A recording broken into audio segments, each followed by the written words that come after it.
Hey everyone, here at osandvtxreviews.com. You're watching our video review of the LG Venice. This is a CDMA-based handset, which means it doesn't support SIM cards. It's not a GSM phone, on contract with US Cellular and other CDMA networks here in the United States. The LG Venice runs Android 4.1 Jelly Bean, and it's a step up from most lower to mid-end Android devices here in the United States, which are still currently stuck on Android 4.0 Ice Cream Sandwich. So it is a step up in terms of OS and relevance.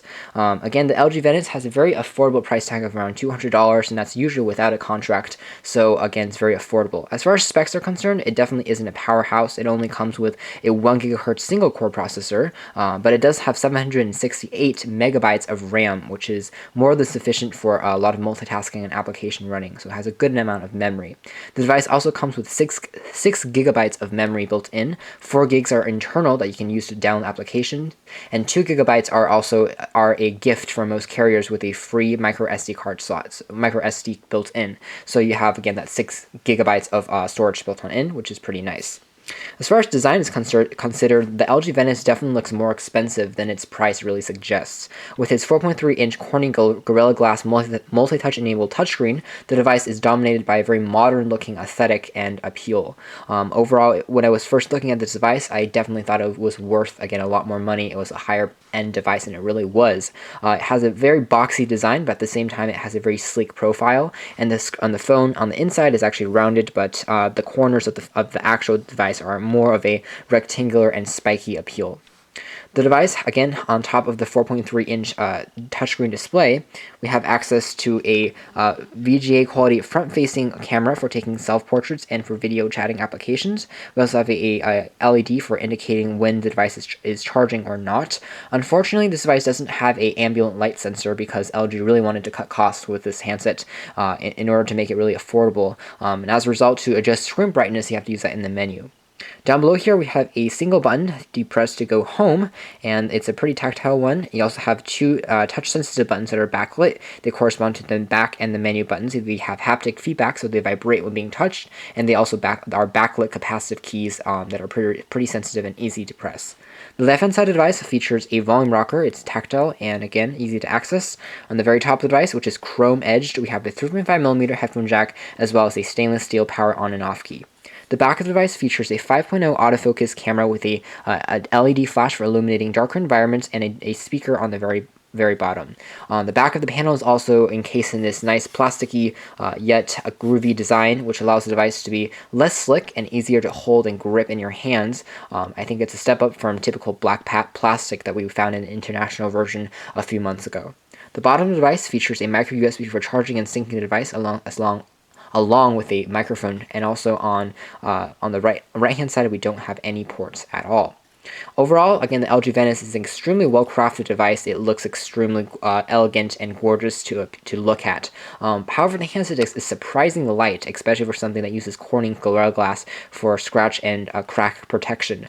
In fact, the handset it's one of the lightest smartphones with a 4.3-inch screen we've ever tested. When I first held it without the battery inside, I thought it was actually a fake phone that was going to be demonstrated at stores like Target or Walmart, where it's a fake handset without a processor, without the guts. You're just kind of playing around with the outside of it, but actually it's a real deal. It's extremely light, even with the battery inserted. So certainly, if you're looking for something that's easy to travel with you, this will definitely take the bill. That said, there aren't a lot of metal components. Again, most of the construction quality is made out of plastic. So if you thought Samsung phones were plasticky, this handset, the LG Venice definitely takes plasticky to a whole nother level, because it's, again, so lightweight and weighs, again, practically nothing. Powering the device on the LG Venice runs on basically a stock version of Jelly Bean, but LG has definitely done a little bit of customization here and there. We do see that there are a few, interesting twists that they've put on here with their S-Class user interface that they're kind of been implementing on their devices. And to unlock the device, you can basically drag on any corner on any location. If we have actually service, because right now we're in airplane mode, when we're not in airplane mode, there would actually be 4 buttons on the bottom here that correspond to the camera, to calling someone and text messages, and directly pressing on these keys and sliding outwards will actually launch those applications. But now we can only really go into the menu. We just press on anywhere on the screen and then swipe up and we get in. It's a pretty intuitive and easy to use entry system for the main menu. The actual system itself, even though it only runs on a 1 GHz processor, actually remains surprisingly decently fast. We were actually very impressed with the overall speed of the device, even though it shouldn't have been, again, very speedy on paper. The device actually comes with 7 home screens, which is easy to scroll through, and you can see that it's easy to customize with your favorite applications and widgets as well. The drop-down application drawer is also nicely customized. You can also, again, remove your notifications like so, and you have access to different applications like Wi-Fi, silent, sync, and airplane mode. You can also scroll through your different applications like rotation, accelerometer lock, Bluetooth, and brightness, and so forth. So again, this doesn't have a ambient light sensor, so you use the screen to actually go through and navigate your needs for screen brightness. Interestingly, a third-party application that LG has added is something called Quick Memo. This is an application that we haven't really, again, seen from other devices out there yet. It's very similar to kind of the Samsung Galaxy Note. You can basically take notes directly from the screen. I think it's a pretty good idea considering the LG Venice has a large screen, especially if you have a stylus that you want to purchase as a third-party accessory. You can draw and doodle, especially it becomes more useful in the web browser. I can launch into the web browser, then access this application, or when I'm looking at images, I can really quickly edit and make notes. It also works in other applications from the background, so if I'm on a Word document, I can also circle words and save those as images, so it's a very useful tool. For example, if I want to do this, I can circle this and say, this is the time. And again, it's easy to jot down notes and do that. You can change the color, you can change the thickness of your pen, and it's all very easy to use. You can even basically set this as your background, basically just by pressing the back key, and this will actually remain on your screen even through everything you're doing. So it's going to look like you have a little bit of screen damage, which is a little bit funny, but it actually stays there until you actually delete it or actually save this as an image. Even when you're browsing the web, you're on different pages, this kind of time note that I took here is actually going to remain present like I drew on the outside of the screen. So in order to get rid of this, I press on this, I can press save or delete, and it's going to save it to the gallery. It's a very intuitive and easy to use interface. The LG Venice, as far as US Cellular and LG are concerned, they didn't load it with too many bloatware, which is always nice to see. It's a pretty stock experience otherwise. We do have Sprint and US Cellular did implement a few extras on here, however. The Sprint iteration that we have here, also by Boost Mobile, also included the mobile ID packs. This basically allows you to cycle through and add different themes to your phone. So if I want one for work, want one for play, I can customize different applications from the App Store for those corresponding, again, work or play sections. And then I can launch back and forth between these different ID packs, and they will also change my applications on my home screen and my layout, which is very nice and easy to use. Again, Jelly Bean also allows me to easily create new shortcuts and new folders, like this utility application, for example. I can, rename it and add new applications into this. Let's try it actually right now. I can put it in there, and I can actually even try and, drag and make the size of this folder a little bit larger. It's very easy to use, and it's very easy to customize as well. As far as built-in utilities are concerned, we have a calculator, a memo pad, which is not the same thing as Quick Memo. It's a different memo system, but it's still pretty easy to use. It takes advantage of the QWERTY keyboard. Swipe is built on into this device, so it's easy to use, and especially with a large screen, it's pretty responsive as well. The screen, again, it is a multi-touch device, so it is, again, easy to type on, especially, again, since the phone is so large, 4.3 inches, so you can easily kind of type through and go through your applications. Let me see if I turned off accelerometer by accident when I was showing this. So it seems like I did, so I'm going to turn off that lock, and now it should hopefully rotate. Let's try that again. Airplane mode, rotation.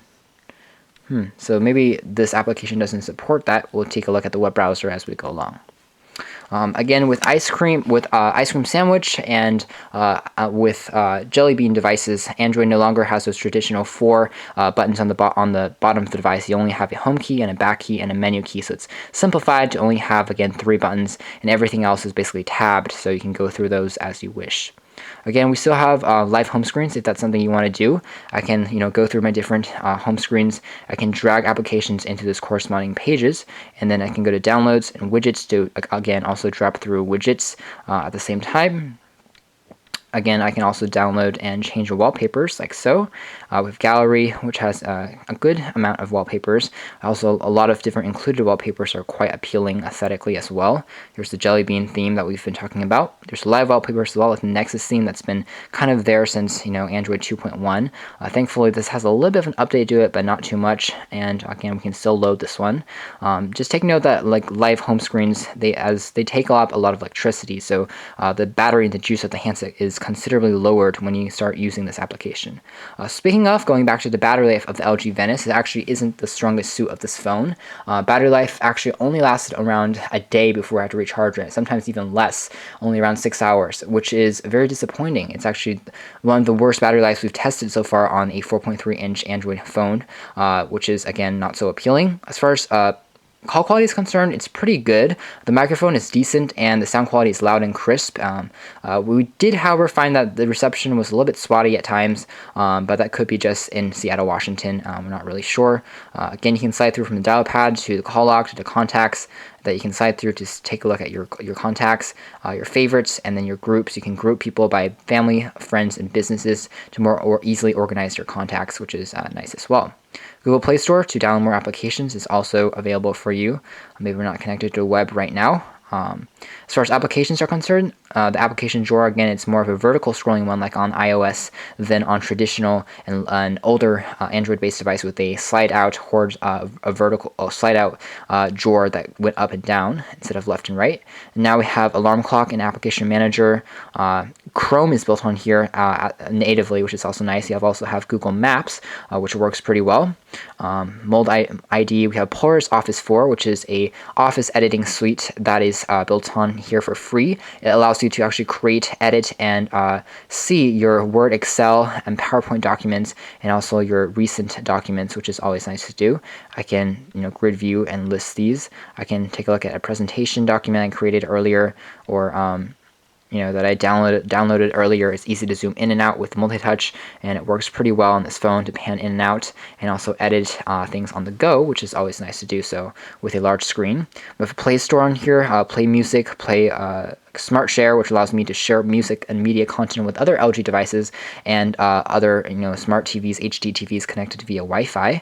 And we have a Task Manager, which again is pretty useful. It shows me I can stop applications as I do. I can also, take a look at my recently opened and currently open applications just by long pressing the home key, and then I can, like on Ice Cream Sandwich, just basically remove those applications as I desire by sliding left and right to, again, make the device run a little bit faster. So as far as web browsing is concerned, it's a pretty easy ordeal. Again, we have both the native web browser as well as Google Chrome. Now, my preferred web browser personally is always going to be the Chrome web browser, because I think it's a little bit more sleeker, it's a little bit more responsive, and easier to use overall. Again, we can directly watch and directly access content on YouTube from the web browser. We don't have to use the application that's included, which is always nice because there is full Flash support. We can go to New York Times, for example, and see how fast it takes to load over Wi-Fi. Again, it's pretty responsive. Again, because it only has a single core 1 GHz CPU, it isn't the fastest phone out there, especially by today's standards. But still, it's fairly impressive. It definitely is responsive once pages are loaded. The screen is very easy to use, and it's easy to access content, easy to pinch and zoom through pages, which is nice. It's easy and fast to connect to Wi-Fi as well. So let's go to the web browser again. Let's try the regular browser this time, and perhaps we should go to a different site. Right now we are on one of our review sites, and if I wanted to go to New York Times,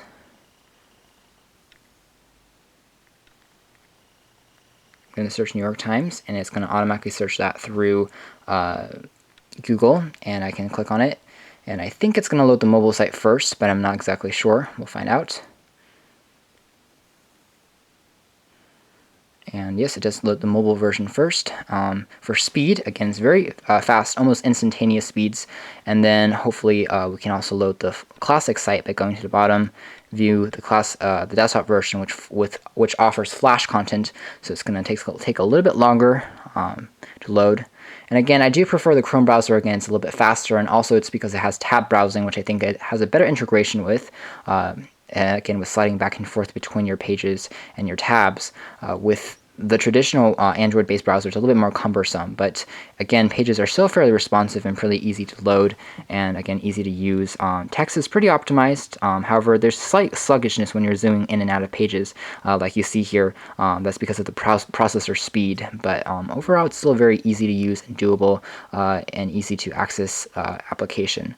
And again, hopping back to the Chrome browser, let's see if we can now load that application, New York Times, and I think it will load this time. The mobile version again, and let's try the full version on the bottom, full desktop version, and now it's going to load the full version. Again, it's a lot faster. It's almost already completely loaded, whereas the regular version was still loading on the regular Android-based browser. So I do prefer Chrome for that in a lot of reasons, and also pinch to zoom seems just a little bit more smoother on Chrome than on the regular version. It's a little bit more optimized. So again, I can create new pages and tab documents by sliding left and right through the user interface, which is something that Chrome does a very nice job of. I can add a new tab, and then I can slide back and forth between these tabs by using the sides of the screens to slide back and forth. A lot of gesture controls, very similar to WebOS, which again I was a huge fan of before HP decided to kind of kill it. So I do like this entire interface and application. So overall, web browsing is pretty enjoyable, especially with a large and vibrant screen. So overall, the LG Venice is a very attractive handset for a multitude of reasons. Its most attractive point, in my opinion, is its price tag, because it's very inexpensive, and you can get it as a prepaid handset for around $200, which you can't, really find a better deal as far as Jelly Bean smartphones are considered. It isn't a perfect smartphone. By all means, the camera, 5 megapixels, works pretty well, but it isn't, again, the best camera out there. I will say the autofocus modes work pretty well, and again, battery life it's probably the weakest point on this phone. Otherwise, the phone works pretty decently. Pinch to zoom support works very well. The aesthetics and the build quality of the phone are pretty good. The looks are very nice, and performance is also pretty strong, especially for only a 1 GHz processor. So if you're looking for a well-rounded device, pretty much a mid-end, perhaps an inexpensive entry into the world of Android, I think the LG Venice would be a good go and a good thing to consider, especially because it doesn't cost too much. But if you're looking for, again, powerful performance, especially in terms of speed, then perhaps look at other devices with dual-core and quad-core processors that are available now. Thanks for watching here at osmbtxreviews.com. This has been our video review of the LG Venice for Boost US Cellular here in the United States.